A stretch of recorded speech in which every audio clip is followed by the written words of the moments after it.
needs of the many outweigh The needs of the few.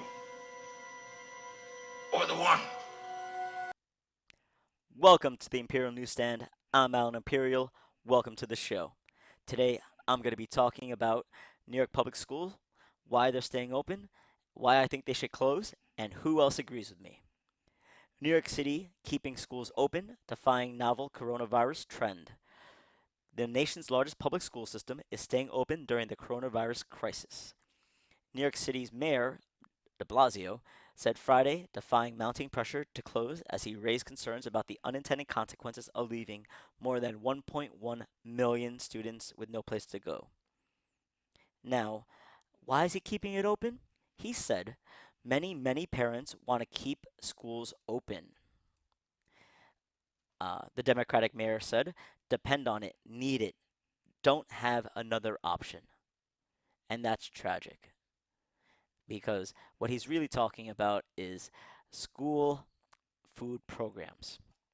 And let's see how many of those students are actually affected out of the 1.1 million students. So here's a news article by Mint Press News. Their article, Coronavirus, New York won't close schools because homeless kids have nowhere else to go. This is by Alan MacLeod. I hope that's how you pronounce your name. And this is the important bit right here. 34,000 children in New York City's public school system currently live in emergency shelters, and a further 74,000 have only been spared the same fate by relatives, friends, or neighbors have taken them in. With 1.1 million students, that's the largest school system. So, combined, that is about 100,000 students. More than that, obviously. It's more like 110,000, give or take. Students who need help with food. And that is a tragedy. But should a million other students be affected because of these? As stated in the beginning of this video, Spock thinks the needs of the many outweigh the needs of the few, or the one. But here's a question. What happens during the summertime when these kids can't eat? Well, let's see if I can find the article. This is by the New York Times. Samantha Daves, Maura Dwyer, and Annie Toms. Sorry, I'm bad at names. We are New York teachers. Close the schools. Now, the important thing is this. These are 64 teachers from New York City's Stuyvesant High. These are teachers who have been through the worst of it. At Stuyvesant, unfortunately, you could see ground zero during 9/11. And I was alive during then, and all these teachers were probably alive during then. And they may have even seen the buildings during the attack while it happened and while it came crumbling down. And they know how to handle disasters. And they see one coming. Because they're asking for the schools to close. And they actually bring up that in this article. Oops, did not mean to go away from this guy, so you could easily read it. But here they talk about the concerns that de Blasio brings up. And I'll read it for you. We understand the concern about the schools, the way the schools provide social and food support to children across New York City. It's time to figure out how to provide these necessary supports without putting millions of New Yorkers at greater risk of spreading the virus. In Maryland, where schools are closed starting Monday, the Baltimore City Public Schools have organized at least 8 sites where students can pick up grab-and-go breakfasts and lunches. Washington, D.C. has announced a similar program. New York City, which feeds children during summer vacation, surely has the capacity to organize a similar program. If New York City schools and community centers could function in this way, children and their families would no longer face so much risk. Yes, These kids would still have to take public transportation to and from to get their food, still have to go out and about. But I think exposure measured in minutes is a lot better than exposure where you can measure it in hours. Because the school system here has school starting around 8 or 9 and ends around 2 or 3. And then there's after school programs. But thankfully, New York City Public Schools Twitter account has said to effectively implement social distancing, we will cancel or offer web based alternatives of extracurricular activities such as athletic games and practices, school wide assemblies, parent teacher conferences, school field trips, school plays, and recitals. They go on to say after school programs, including DYCD programs, currently remain unaffected with the exception of some extended use permits that serve primarily adults. So, New York City knows the dangers of keeping kids at school, and I say if you're going to cut off after school programs, why not the whole shebang, at least for a week or two?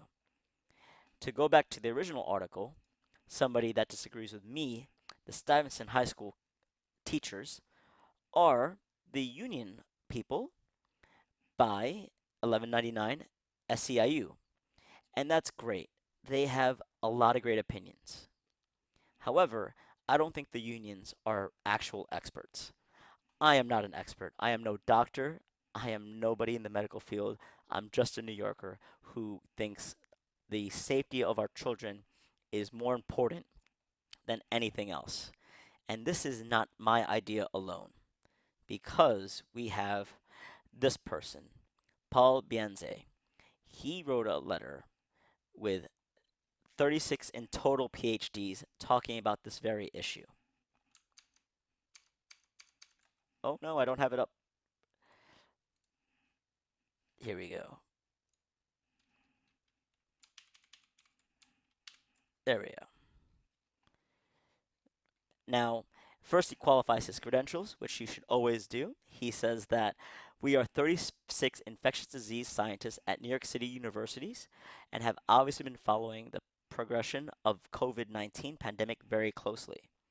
While nobody can say for sure how many victims COVID-19 will have claimed, we can say with confidence that the actions of local government in the coming days and weeks will substantially impact the course of the epidemic in our city.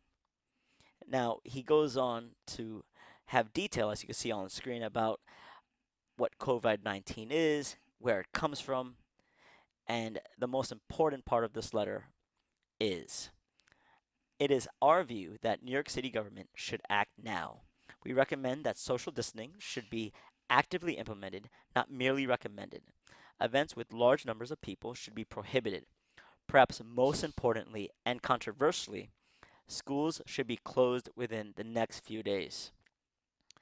We understand that these are drastic measures that will not be popular and may have a political cost, but these measures will reduce the COVID 19 epidemic if implemented in a timely manner. Other cities have hesitated when action was needed, are paying a heavy price. We should not gamble with the lives of New Yorkers. Now, these are 36 people, much, much smarter than myself. And I think we should listen to them. I don't think we should be putting the lives of about 8.5 million citizens of New York City at risk. In New Rochelle, about 10 minutes away from the Bronx,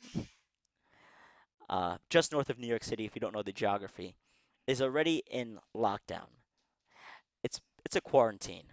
They're not calling it a quarantine. They're calling it something else. But New Rochelle is in lockdown, is in quarantine, and I feel with the decision of Mayor de Blasio to not close the schools, he is putting all of us at risk. And I feel the schools, all of them, should be closed for a while. Now, if they need volunteers to hand out lunches and breakfasts, absolutely, we should do that. We should continue to keep the schools open for a limited period of time.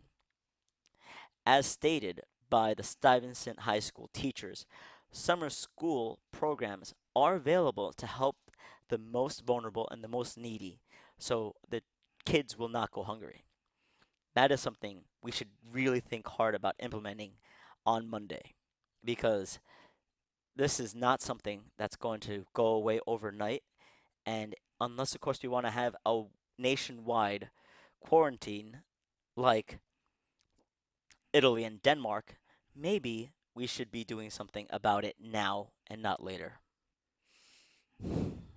Let me know what you think in the comments, whether I am right, I'm wrong, and why you think so, because this is something where we all need to talk about it to find the best answers.